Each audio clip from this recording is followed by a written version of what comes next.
Chevron bead making involves both hot working and cold working. We'll see both. Ralph has begun the process with a bubble of clear glass. You can see it's very thick, and Mary has delivered to him a gather of opaque white glass. He's put that on the tip and now is marveling to push it downward over the clear glass. This is called making an overlay. Again and again, you'll see Ralph thinning the tip of the colored glass. This is a bead, and the center has to be hollow. To help keep that hollow, he'll thin the glass with the tweezers or pincers. The white glass is pushed into a dip mold, given ribs, and Ralph reinforces the sharpness of the ribs with the tweezers. He makes a line with a piece of chalk. Each time he dips into a mold, the ribs have to line up. He's just gathered into a pot of opaque white glass and is pushing the soft glass into yet a larger optic mold. Again, the ribs are reinforced, and again, the tip is thinned to make sure the bubble goes all the way to the end of the gathers. He blows to reinforce the bubble. Mary delivers another gather of yet another color. The glass has to be pushed downward carefully to avoid trapping bubbles. At the lowest point of the grooves, it's very easy to trap air, and that would ruin the bead. The thinning of the tip. If the tip closes, it's very difficult to reestablish the opening.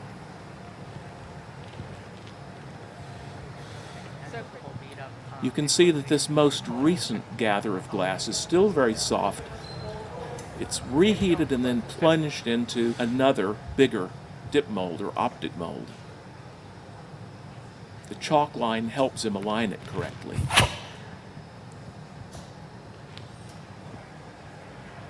Here's a dip into clear glass. The overlay should be very thin, so you can see Ralph letting a lot of the glass drip off to thin the overlay.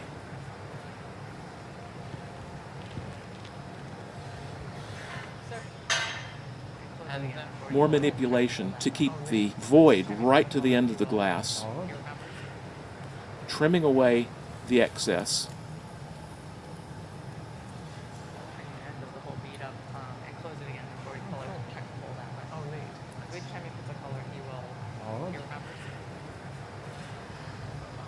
And yet another dip in the largest mold. Ralph is also blowing, and that helps push the glass into the deepest recesses of the mold and make the ribs even sharper.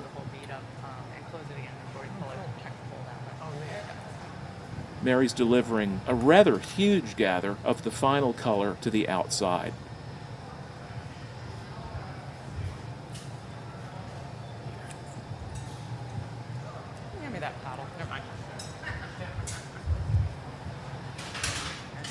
And again, one of the trickiest things is to successfully create the overlay without trapping bubbles. So you'll see that as Ralph is marveling, he's pushing, and that occludes the air. It pushes the air upward as the glass travels downward. Mary blows while Ralph holds the sides with the jacks. This is again to make certain that the bubble goes all the way to the tip. If the bubble closes, the outer half of the construction is useless as far as bead making goes. The gather is relatively even in heat. You can see that the lowermost portion is a little hotter than the upper, so a third assistant, Harry, holds the blowpipe with the cool end up.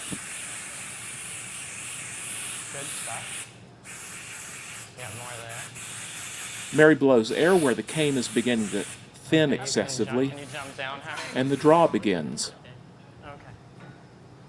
Okay, you're in charge. Okay. Tell us what to do. Let me cool this a tiny bit. Mary cools the parts that are pulling a little bit thin. Try not to stretch it anymore. Turn with me.